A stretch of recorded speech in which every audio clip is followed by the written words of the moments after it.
Over the past several seasons, we've told the stories of children who couldn't read and the families and teachers who tried to help them inside systems that weren't built to succeed.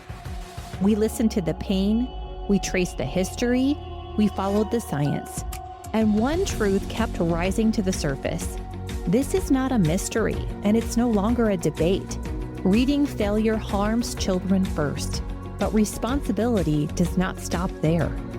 In Season 4 of My Child Can't Read, A Heartland Crisis, we widen the lens to examine the state of literacy in Kansas and across America. This season begins with harm, the lived reality of children and families, and follows it upward through classrooms, policy, and institutions. Because when the evidence is clear, when solutions are proven, neutrality disappears.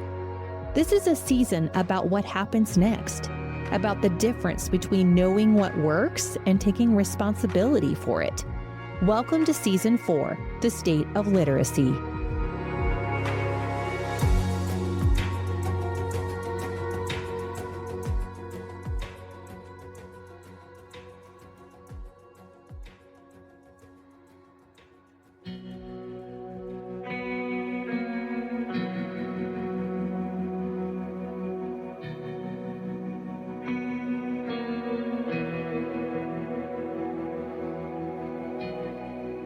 In the last episode, we heard the story of the Downing Project, a community-funded literacy program that helped children finally learn to read. It worked, and then it was shut down. Which raises a deeper question. If solutions exist, why weren't teachers taught them in the first place? New teacher Neil Zoglmann described what he experienced in his own teacher preparation program. All of these folks who are teaching these balanced literacy classes, they're now teaching the science of reading somehow, even though they've never been exposed, they've never taught with the science of reading. So even if their syllabuses look great, so on paper, when you get into these courses, you get the MSV continuum and you get predictive text and you get these things that are not good practices. When preparation looks right on paper, but breaks down in practice, the consequences don't stay in universities. They show up in classrooms. When educators are credentialed without competence, the harm isn't surprising. It's predictable. The science was already known. For listeners just joining us, this isn't new.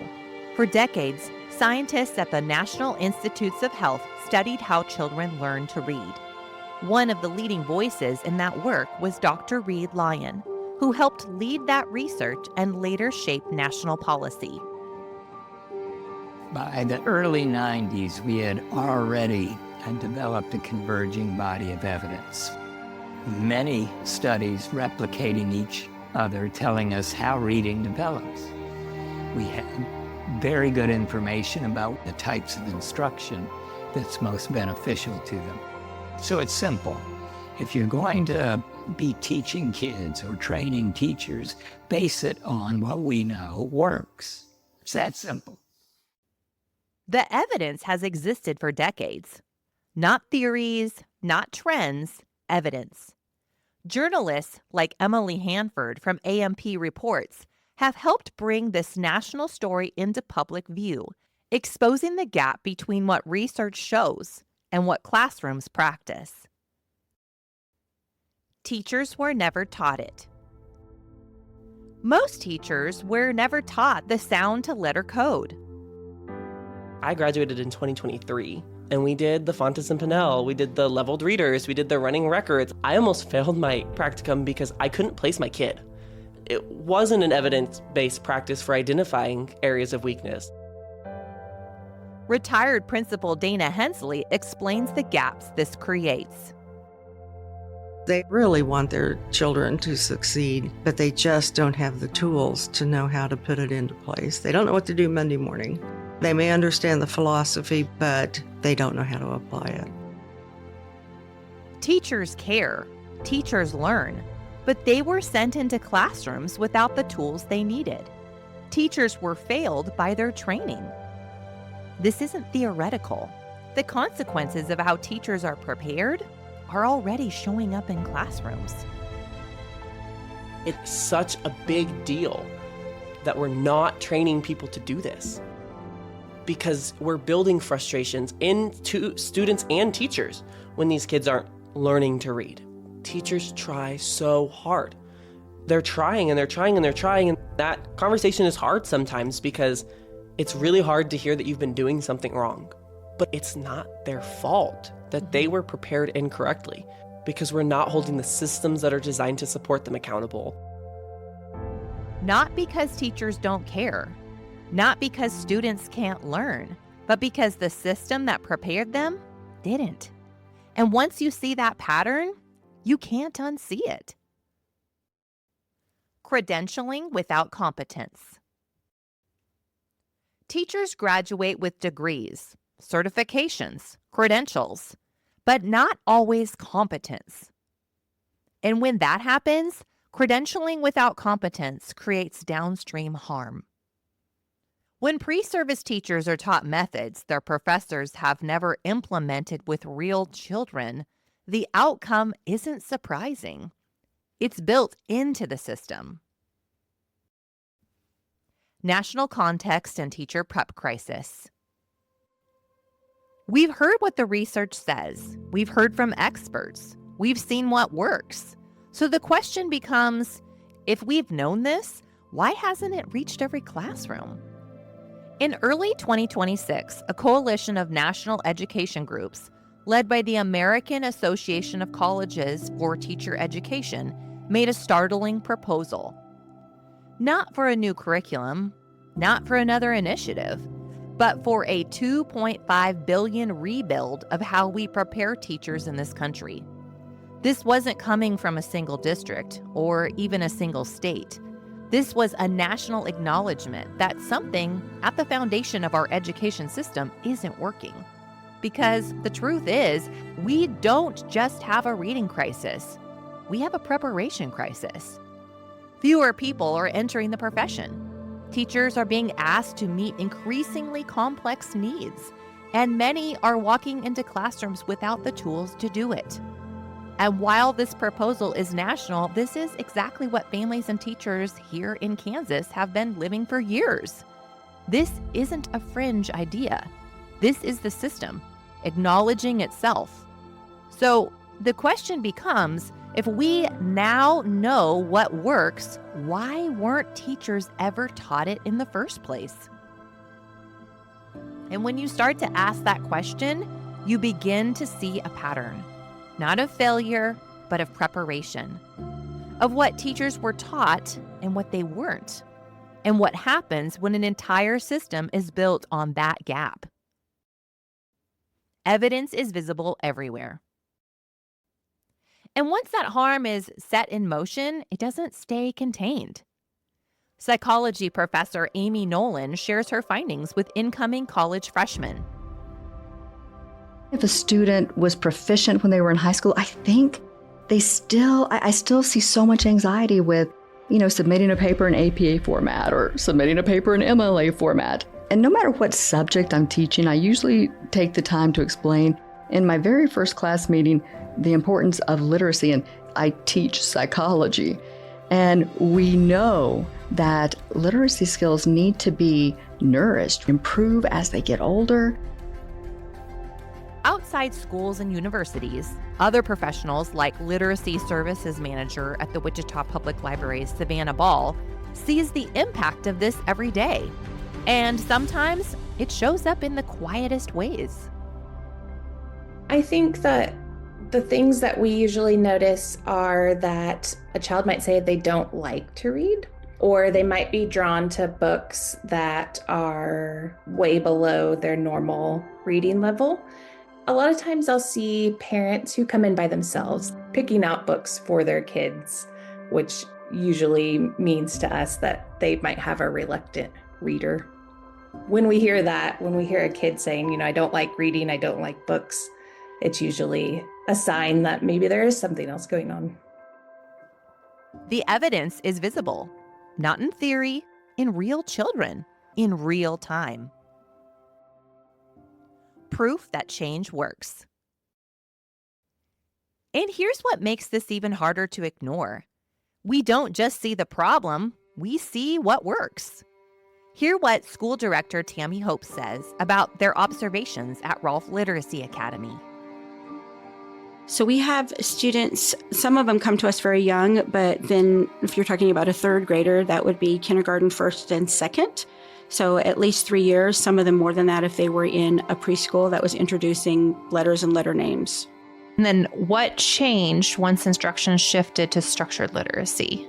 So the things that change, we like to tell our kids, you don't have to guess. You don't have to wonder what it is, because now with structured literacy, you have the tools to know exactly what those words are. That changes everything. Then they are able to decode words. They know when they don't know a word, which is equally important. They know whether or not they have to say, hey, I don't have the tools for this. Can you assist me? Instead of guessing. They know there's a way to get that information. And then when they start to see success, then they start to build confidence. They become bolder, and then they are willing to take risks. Is where we really see the growth. So when they start saying, I know I don't know this word, but I'm going to try to apply the tools that I already have, and then they nail it and they get it right because the tools work. And that's where we see students flying. So that's phenomenal. So now we have kids who are walking around the building carrying notebooks because they want to take notes, and they are asking if they can read on recess because now they have the tools that they need. And that's legitimate confidence. And behind every data point, there's a child and a family. Parent Heather Mora saw what happened when instruction finally aligned. I tell my best friend all the time that she literally changed the trajectory of their life because she's the one who connected me over there. And what happened next changed everything. They both are reading well above their level. My oldest, the teacher said that she never had a kiddo be able to read at his level whenever he finished. And because it was well above even high school level when they left RLA. So he would have been finishing 5th grade. When instruction aligns with how the brain learns to read, children learn to read. This is the proof. Responsibility shift. There was a time when confusion made sense, but once the evidence exists, responsibility changes. And once we can see the pattern, the question is no longer what's happening, it's who is responsible. Researcher Tim Odegaard puts it this way. What they can do is they can give them the clear knowledge they need to understand literacy. It takes more than that. And so the teacher prep programs have had to come along to shift the types of things that they're teaching teachers in pre-service and what they're showing them how to do. When we're funding a state system, it means that we should be aligned to what the state's needs or the regional needs are, and to make sure that the practical skills being learned will be either quickly adopted to work context of a school that they're going to be positioned in as a licensed educator, and or directly applicable. When preparation and practice aren't aligned, the outcome doesn't change. It becomes predictable. This is the shift from ignorance to negligence. Upstream lever. The responsibility doesn't stop with teachers. It moves upstream to the institutions preparing them. Here's how Professor Dr. Carolyn Carlson at Washburn University describes what responsible preparation can look like. The evolving knowledge really does create this professional imperative. As we are conducting research, we are learning about new research, we translate that into what we are teaching. And so coursework, materials, information is constantly being updated and revised, and we're looking at new ways to do things.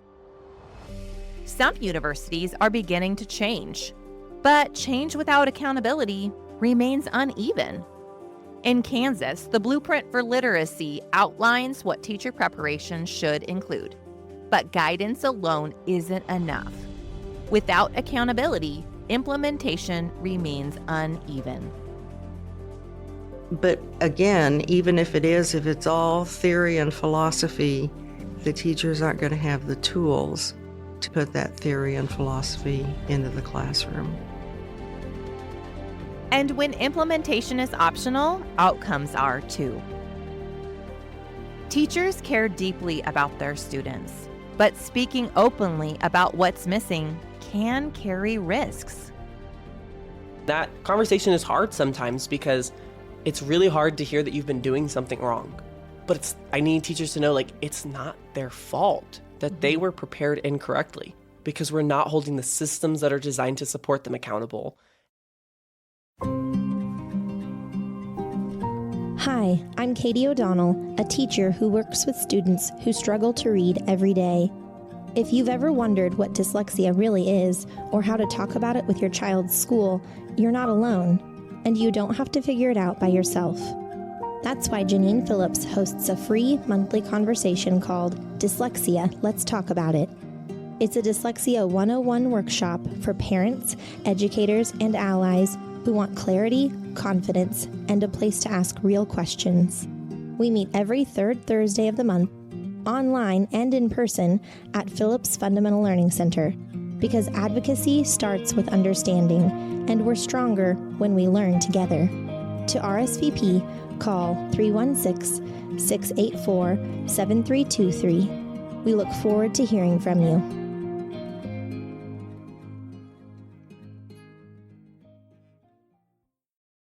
When systems fail to prepare teachers, that failure doesn't stay contained. It gets passed on. When proof exists and children are still not being taught to read, responsibility moves upstream. So the next question becomes, who controls the system that decides how teachers are trained? Thanks for listening to My Child Can't Read, a Heartland Crisis.